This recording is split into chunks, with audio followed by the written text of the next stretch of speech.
අපේ බුදුරජාණන් වහන්සේ මිනිස්සුන්ගේ ආයුෂ අවුරුදු 120ක් තියෙන කාලෙක උන්වහන්සේ වැඩ ඉන්නේ අවුරුදු 80යි.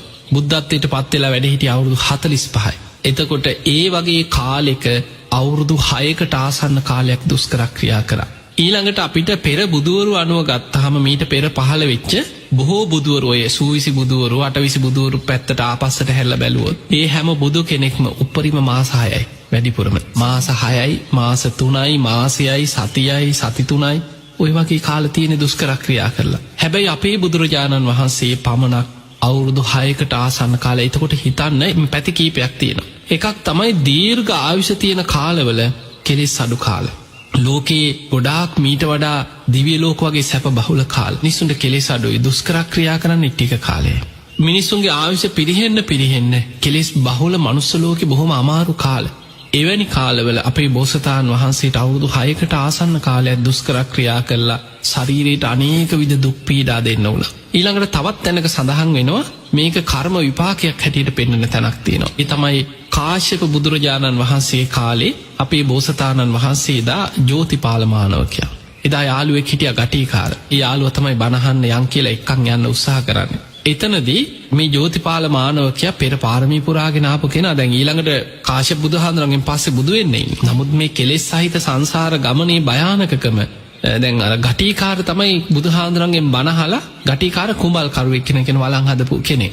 නමුත් අපේ බෝසතාණන් වහන්සේ බොහොම උසස් කුලයක ඉපදිච්ච ජෝතිපාල මානවකයා. හැබැයි යාළුවෝ දෙන්නගේ අර යාළුකම කුල ભેද පැත්තක තිබුණා. ඉතින් දවසක් යාළුවා ඇවිල්ලා කියනවා මේ යහළුව අපි මේ බුදු කෙනෙක් පහළ වෙලාලු. යම් බණහන් මමත් ගිහින් බණහලා ආවා කියලා. එතකොට ගත් කටටම කිව්ව ඔය මුඩු මහණන්ගෙන් බණහලා මට වැඩක් නැහැ කිව්වා. මට ඇති ප්‍රයෝජනෙ මොකක්ද කියලා ඇහුවා. ඒ කියන්නේ ඒ කාලේ සමහරලාට බුද්ධ කියාගත්ත නිකන් මිනිස්සු රවට්ටපු වංචනිකයෝ ගොඩක් ඉන්නේ නැති අපිත් බුද්ධ කිය. ඒ නිසාද මන්ද හැබැයි අර වචනේ කියුණා. විශ්වාසයක් තිබුණේ නැහැ ඒ කියපු කෙනා ගැන. ඒ නිසා කිව්ව ඔය මුඩු මහණන්ගෙන් බණහලා මට වැඩක් නැහැ කිව්වා. දෙවනි පාරක් කිව්ව යහළුව නෑ ලෞතුරා බුදු කෙනෙක්ලු ඒ පහළ වෙලා ඉන්නේ. අපි යන්කෝ බණහන්න කිව්වා. දෙවනි පාරක් කිව්වා ඔය මුඩු මහණන්ගෙන් බණහලා මට වැඩක් නැහැ කිව්වා. එතකොට තුන්වෙනි පාර මේ වචනේ කියවුනොත් එහෙම ඒක හොඳ නැහැ. ඊට පස්සේ ওই වචනේ කියවන්න කලින් එහෙනම් අපි නාන්නයන් කියලා යාළුවෝ දෙන්නනේ නාන්න එක්කන් ගියා. එතකොට වැවට බැහැලා නානකොට ඒ කාලේ ඉතින් ඔය කුල ભેද ඉන්දියාවේ ඉදා ඉඳන් තිබිලා තියෙනවා ඉස්සර ඉඳන්.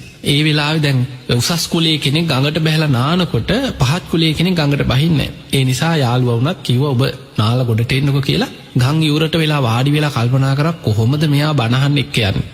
නාලා කරලා ගොඩට එනකොටම එක පාට Tamanට ආපු මේ ආවේගයත් එක්ක නැගිටලා ගිහිල්ලා කෙස් වැටියෙන් ඇල්ල ඔළුවෙන් අල්ලලා හෙල්ලුවා. යනවද නැද්ද එහෙම බනහන්න. එහෙම කියනකොටම අපේ බෝසතාණන් වහන්සේ ජෝතිපාල මානවකයා හිතනවා ගටිකාර කුඹල් කරුවේ. කවදාවත් මං වගේ උසස් කුලයේ කෙනෙක්ගේ කෙස් වැටියෙන් ඔළුවෙන් අල්ලලා මෙහෙම හොල්ලන්නේ නැහැ.